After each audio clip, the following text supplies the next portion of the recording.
की क्लास में हम पढ़ेंगे ब्लड फ्लो मैकेनिज्म के बारे में। लास्ट क्लास में मैंने हार्ट की स्ट्रक्चर आपको बताई थी। तो ब्लड जो है डीऑक्सीजनेटेड ब्लड यानी कि जिसमें कार्बन डाइऑक्साइड की कंसंट्रेशन ज़्यादा होती है, सारे बॉडी पार्ट से लार्जेस्ट वेन वेना केवा के थ्रू राइट एट्रियम उसको रिसीव करती है डीऑक्सीजनेटेड ब्लड को। जब राइट एट्रियम फुल हो जाती है तो ये कॉन्ट्रैक्ट होती है प्रेशर से, कॉन्ट्रैक्ट होगी जिससे ट्राइकप्सिड वॉल जो है ये ओपन हो जाता है और ब्लड फोर्सफुली एंटर होता है राइट वेंट्रिकल में। जब राइट वेंट्रिकल फुल होती है तो ये कॉन्ट्रैक्ट होती है और ब्लड को पंप करती है पल्मोनरी ट्रंक में। पल्मोनरी ट्रंक जो है ये 2 पार्ट्स में डिवाइड हो जाती है, right pulmonary artery and left pulmonary artery में।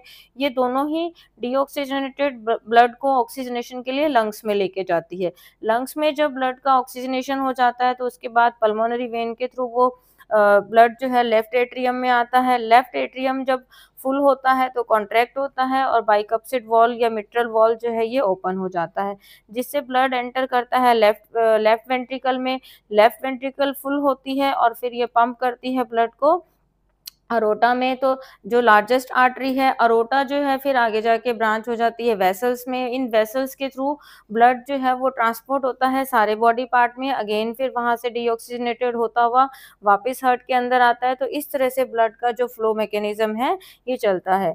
तो अगर इसको एग्जाम में नोट डाउन करना होता है तो इस तरह से हम फ्लो चार्ट की फॉर्म में भी इसको लिख सकते हैं, इसका मैकेनिज्म।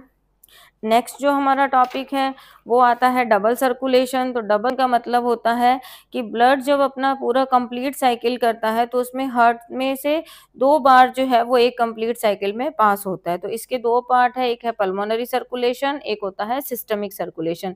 तो पल्मोनरी सर्कुलेशन जो है जो हार्ट की राइट साइड मेंटेन करती है, इसमें जो पाथवे होता है ब्लड का वो हार्ट टू लंग्स, लंग्स से हार्ट, इस तरह से होता है। तो राइट वेंट्रिकल ब्लड को एक्सपेल करती है पल्मोनरी ट्रंक, वहां से ब्लड फ्लो होता है जो भी लंग्स का वेस्कुलर सिस्टम है वहां पे, और वहां पे ये ऑक्सीजनेटेड हो जाता है।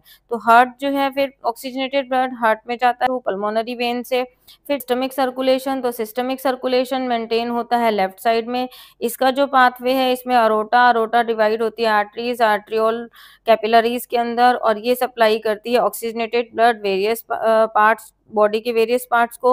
वहां से फिर डीऑक्सीजनेटेड ब्लड जो है वेन्यूल में कलेक्ट होता रहेगा, ये वेन्यूल जॉइन होके वेन्स बनाती है, finally vena cava, and blood जो है वापस हार्ट में आ जाता है ऑक्सीजनेशन के लिए। तो इस तरह से डबल सर्कुलेशन का प्रोसेस कंप्लीट होता है, चलता रहता है। Thank you.